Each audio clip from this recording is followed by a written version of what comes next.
হয়তো নির্বাচনের একটা বাস্তব রূপরেখা তৈরি হচ্ছে, কিন্তু সে আলো নিভে গেল দ্রুত, সে আলো আর নেই। সরকার এখন একের পর এক বিতর্কিত ইস্যু তৈরি করে মূলত পরিস্থিতিকে ঘোলাটে করছে। 1 বছর হতে চলল অবৈধভাবে ক্ষমতা দখল করে ডক্টর ইউনূস এবং তার সন্ত্রাসের সঙ্গীরা দেশে ধর্ষণের মহোৎসব করছে, মবের মহোৎসব করছে। বিএনপি নিজস্ব রাজনীতি জিয়াউর রহমানের পর বেগম খালেদা জিয়ার হাতে কিছুদিন থাকলেও 2001 সালের পর সে রাজনীতি মৃত্যুবরণ করেছে। ডক্টর ইউনূসের সঙ্গী মূলত রাজনৈতিক শক্তিটির নাম জামায়াত ইসলামী, একটি নিষিদ্ধ দল হওয়া সত্ত্বেও যাদের সাংগঠনিক শক্তি এবং ধর্মীয় প্রভাব রয়েছে বাংলাদেশে।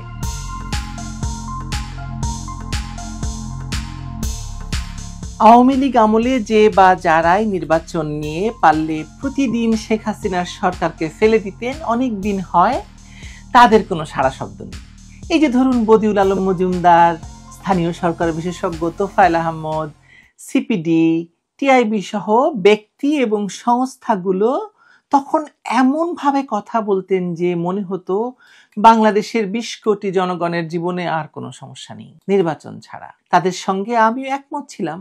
আমিও মনে করেছি যে গণতান্ত্রিক সমাজে বা গণতান্ত্রিক রাষ্ট্রের কথা বলবেন আর নির্বাচন হবে না, তা তো হতে পারে না। তাদের সঙ্গে আমার পার্থক্য হলো তারা শুধুমাত্র শেখ হাসিনা বা আওয়ামী লীগ সরকার ক্ষমতায় থাকলে নির্বাচন চান, আর কখনো চান না। 1 বছর হতে চলল অবৈধভাবে ক্ষমতা দখল করে ডক্টর ইউনূস এবং তার সন্ত্রাসের সঙ্গীরা দেশে ধর্ষণের মহোৎসব করছে, মবের মহোৎসব করছে, লুটপাটের মহোৎসব করছে, আর এক ভয়ঙ্কর শাসন ব্যবস্থা কায়েম করেছে। মজার ব্যাপার হলো উপরে যারাই শেখ হাসিনার নির্বাচন, মানে এই যে যাদের কথা বললাম, শেখ হাসিনার আমলে নির্বাচন, গণতন্ত্র, বাক স্বাধীনতা, নারীর স্বাধীনতা নিয়ে কথা বলতেন, তারা সকলেই এখন নিশ্চুপ এবং অনেকভাবেই তারা এই মুভমেন্ট অফ ইউনুসল্যান্ডের সঙ্গে সরাসরি যুক্ত। নুন খাবেন আর গুণ গাইবেন না, তা তো হয় না। এই নীতি নিয়ে তারা এখন এতটাই আপ্লুত যে দেশে প্রতিদিন 20 থেকে 30টি ধর্ষণের ঘটনা ঘটলেও তাদের মুখে রা নেই। দেশের নির্বাচন ব্যবস্থা নিয়ে প্রধান উপদেষ্টা থেকে শুরু করে তার কালাপাহাড়ের দল হাস্যকরভাবে দেশে বিদেশে 200 টাকা দিলেই ভোট কেনা যায় বলে উপেক্ষা দেখালেও কারোরই কিছু যায় আসে না, এখন আর কেউ প্রতিবাদ করেন না। মোট কথা, বাংলাদেশের রাজনীতি আজ এমন এক বাঁকে এসে দাঁড়িয়েছে যেখানে নির্বাচন শব্দটি যেন শুধুমাত্র কাগজে কলমের একটি শব্দ। বাস্তবতার জমিনে এর কোনো গ্রহণযোগ্যতা নেই, নেই দৃশ্যমান কোনো প্রস্তুতি বা ইচ্ছা। আসলে জাতীয় সংসদ নির্বাচন আদৌ হবে কিনা তা নিয়ে দেশের রাজনৈতিক অঙ্গনে যেমন সংশয় বাড়ছে, তেমনি সাধারণ মানুষও বিষয়টিকে আর গুরুত্ব দিয়ে দেখছে না। মাত্র কিছুদিন আগেই লন্ডনে বিএনপির ভারপ্রাপ্ত চেয়ারপারসন তারেক রহমান এবং অন্তর্বর্তী সরকারের প্রধান উপদেষ্টা ডক্টর মোহাম্মদ ইউনূসের যে বৈঠকটি হয়েছে বা তাকে ঘিরে কিছুটা আশার আলো দেখা দিয়েছিল, মনে হচ্ছিল যে হয়তো নির্বাচনের একটা বাস্তব রূপরেখা তৈরি হচ্ছে, কিন্তু সে আলো নিভে গেল দ্রুত, সে আলো আর নেই। কারণ এখন পর্যন্ত নির্বাচন কমিশনকে সরকারের পক্ষ থেকে কোনো সুস্পষ্ট বার্তা দেওয়া হয়নি বলে গোপনে 1-to-1 সাক্ষাৎ করা প্রধান নির্বাচন কমিশনার আমাদেরকে জানিয়েছেন। তিনি গোপনে গিয়ে 1-to-1 এই প্রথম রাষ্ট্রের প্রধান নির্বাহীর সঙ্গে গিয়ে নির্বাচন কমিশনার গিয়ে দেখা করে এসেছেন। তার কি ভেট দেওয়ার হয়তো তিনি দিয়ে এসেছেন, অথবা কোনো ষড়যন্ত্রের কথা বলে এসেছেন, অথবা ডক্টর ইউনূস তাকে নির্দেশ দিয়েছেন সব নির্বাচন বাদ দিন। কেন ভাই, কিসের নির্বাচন, কি কারণে? হয়তো এই কথাও বলেছেন যে জাতীয় নির্বাচন কেন ভাই, তার আগে এক কাজ করেন না, স্থানীয় নির্বাচন করেন, সংখ্যানুপাতিক পদ্ধতির কারসাজি করেন, সাংবিধানিক সংস্কার নিয়ে কথা বলেন, এমন সব বিষয় যেগুলো মূলত জাতীয় নির্বাচনের প্রসঙ্গকে অগ্রাহ্য করে ভিন্ন খাতে প্রবাহিত করার কৌশল তৈরি করার জন্য হয়তো নির্দেশ পেয়েছেন। বিএনপি বলছে সরকার পরিকল্পিতভাবে জাতীয় নির্বাচনের বিষয়টিকে বিলম্বিত করছে। প্রধান উপদেষ্টা এবং সিএসির সাক্ষাৎকারকে সৌজন্য সাক্ষাৎ বলে পাশ কাটিয়ে যাওয়া হয়েছে। দলটি আরও বলছে সরকার এখন একের পর এক বিতর্কিত ইস্যু তৈরি করে মূলত পরিস্থিতিকে ঘোলাটে করছে। কখনো জুলাই সনদ, কখনো এনসিপি, কখনো রাষ্ট্রপতি শাসিত সরকার ব্যবস্থা, সব মিলিয়ে একটি গভীর নকশা, ষড়যন্ত্রের ছায়া ফুটে উঠেছে। এই ষড়যন্ত্র বা নকশায় যিনি কেন্দ্রীয় চরিত্রে, তিনি হলেন কে? ডক্টর ইউনূস। এক সময়ে যিনি শান্তির প্রতীক ছিলেন, আজ তাকেই দেখা যাচ্ছে এক নব্য কর্তৃত্ববাদী ব্যবস্থার রূপকার হিসেবে। বিশ্লেষকরা বলছেন, আমিও যার মধ্যে একজন, পুরো পরিকল্পনাটি আসলে এমন: প্রথমে স্থানীয় সরকার নির্বাচন হবে, তারপর জনগণের রায় যাচাইয়ের নামে একটি গণভোট বা রেফারেন্ডামের আয়োজন করা হবে। এই যে ধরুন জুলাই সনদ নিয়ে, সেটা হতে পারে সংবিধান সংশোধন নিয়ে। এই রেফারেন্ডামে দেশের শাসন ব্যবস্থা বদলে যাওয়ার কথাও উঠতে পারে। সংসদীয় নয়, রাষ্ট্রপতি শাসিত সরকার পদ্ধতির বিষয়টি রেফারেন্ডামে যেতে পারে। এরপর আরেকটি গণভোটের মাধ্যমে রাষ্ট্রপতি পদে অধিষ্ঠিত হতে পারেন ডক্টর ইউনূস, এবং পুরো প্রক্রিয়ায় একটি পরিকল্পিত বাইপাস আমি দেখতে পাচ্ছি। জনগণকে পাশ কাটিয়ে নির্বাচনের বাইরে গিয়ে নিয়ন্ত্রিত উপায়ে ক্ষমতা স্থায়ীকরণ প্রকল্প। আমি বারবার বলি যে এনজিওর মানুষরা প্রকল্প এবং প্রকল্প বাস্তবায়নের নানা কৌশল জানেন। ডক্টর ইউনূস রাষ্ট্রপতি প্রকল্প আপনি আলোচনা শুনেছেন, এর মধ্যে বহুজনে বলেছে ডক্টর ইউনূস ক্ষমতায় থাকতে চান 5 বছর 5 বছর 5 বছর। কিভাবে? বিএনপির নিজস্ব রাজনীতি জিয়াউর রহমানের পর বেগম খালেদা জিয়ার হাতে কিছুদিন থাকলেও 2001 সালের পর সে রাজনীতি মৃত্যুবরণ করেছে। আমি অন্য কোনো ভিডিওতে বিএনপির রাজনীতি আসলে কি তা আমার মতো করে আপনাদের ব্যাখ্যা করতে চাইব। গত 15 বছর বিএনপি কিন্তু সবসময় মাঠে ছিল। এমন মাঠে ছিল বিএনপির, আপনি চিন্তা করে দেখুন যে আওয়ামী লীগের পুলিশকে ব্যস্ত থাকতে হয়েছে নয়াপল্টনের অফিস পাহারা দেওয়ার জন্য। সারাক্ষণ ওখানে কিছু না কিছু হয়েছে, রিজভী সাহেব সারাক্ষণ কিছু না কিছু করেছেন। সেই বিএনপি কোথায় গেল? কেন হারিয়ে গেল? 1 বছর বিএনপিকে দেখা যাচ্ছে না কেন? এবং এই যে অনুপস্থিতি, তা আসলে নেতৃত্বহীনতা এবং বিএনপির ব্যর্থতা দেখে এটা স্পষ্ট যে তারা এই জটিল কৌশলের ধরনটা, মানে ডক্টর ইউনূসের যে রাজনীতির কৌশল, সেটা ধরতে পারছেন না। আর সেই শূন্যতায় জায়গা করে নিয়েছে সামরিক বাহিনীর একটি অংশ, আমলাতন্ত্রের অংশ বিশেষ এবং আন্তর্জাতিক মহলের কিছু অংশ, বিশেষত মার্কিন ডিপ স্টেট।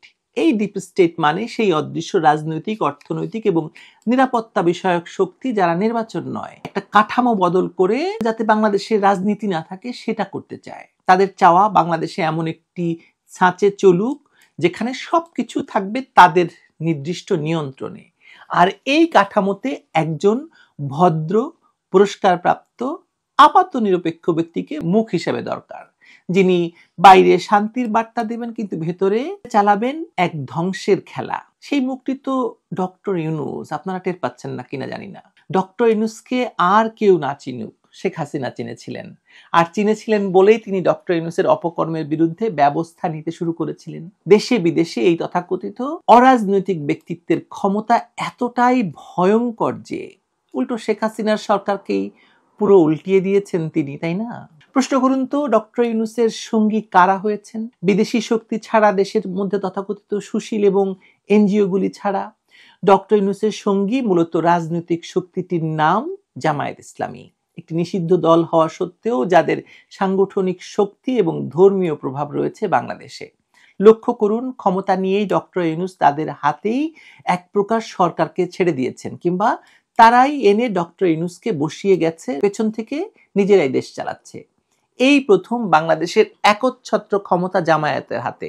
এর আগে কখনো বাংলাদেশে জামায়াত এতটা ক্ষমতা ভোগ করেনি। এই দেশটি যারা চায়নি, যারা যুদ্ধাপরাধের দায়ে দণ্ডিত, অভিযুক্ত, তারাই আজ দেশ চালাচ্ছে।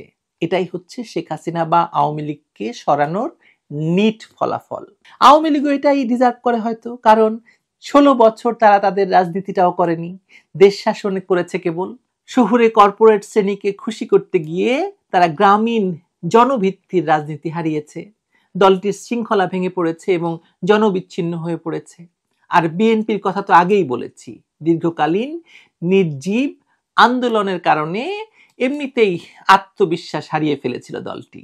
ফলে রাজনৈতিক ময়দান ফাঁকা, যে কারণে দেশ আজ জামায়াতের খপ্পরে। আর তাদের সঙ্গী হয়েছে মেয়াদোত্তীর্ণ কিছু সরকারি কর্মকর্তা, সামরিক কর্মকর্তা, আর বিদেশে বসে বড় বড় কথা বলা কিছু তালেবর।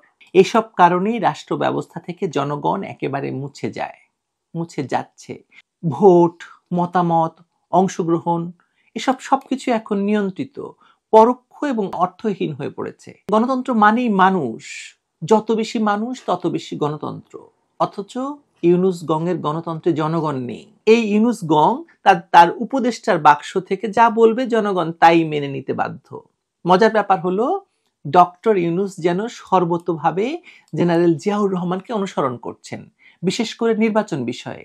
সেই হ্যাঁ না ভোট, একই সময়ে অনেকগুলো পদ দখল করে থাকা এবং দল গঠন করা, মিলছে না? দেখুন তো, মানে একই রকম প্ল্যান নিয়ে এগুচ্ছেন বলে মনে হচ্ছে না আপনার? জেনারেল জিয়াউর রহমান যা করেছিলেন। কিন্তু বাকি সবকিছু ছাপিয়ে এই মুহূর্তে যা স্পষ্ট তা হলো দেশে কোনো নির্বাচন আসলে হচ্ছে না। জামায়াতের আমির ইতিমধ্যে বলেছেন যে দেশে নির্বাচনের পরিস্থিতি নেই, মানে সরকারের কোনো নিয়ন্ত্রণ নেই তিনি বলতে চান।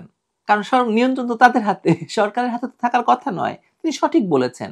ফলে নির্বাচন হতে দেবেন না তারা। আপনারা তো নিশ্চয়ই ভুলে যাননি যেদিন ক্ষমতার হাত বদল হয়, মানে সেই 5 অগাস্ট বিকেল বেলা সেনাপ্রধান আর কারো নাম নেন বা না নেন, জামায়াত ইসলামীর নামটি নিয়েছিলেন। কারণ সেই থেকে তো দেশটি জামায়াতের হাতেই। ফলে জামায়াতের আমির যা বলবেন তাই তো আইন। আমি দেখতে পাচ্ছি যে ডিসেম্বরে কেন তার উপরে বাংলাদেশে কোনো ধরনের জাতীয় সংসদ নির্বাচন হচ্ছে না, বরং যে কোনো সময় জিয়াউর রহমানের দেখানো কায়দায় রাষ্ট্র কাঠামো পাল্টে ফেলা হবে। যেমন ধরুন, একদিন সকালে উঠে আপনি হয়তো জানতে পারবেন যে ডক্টর ইউনূস আর প্রধান উপদেষ্টা নন, তিনি হয়ে গেছেন প্রেসিডেন্ট ইউনূস।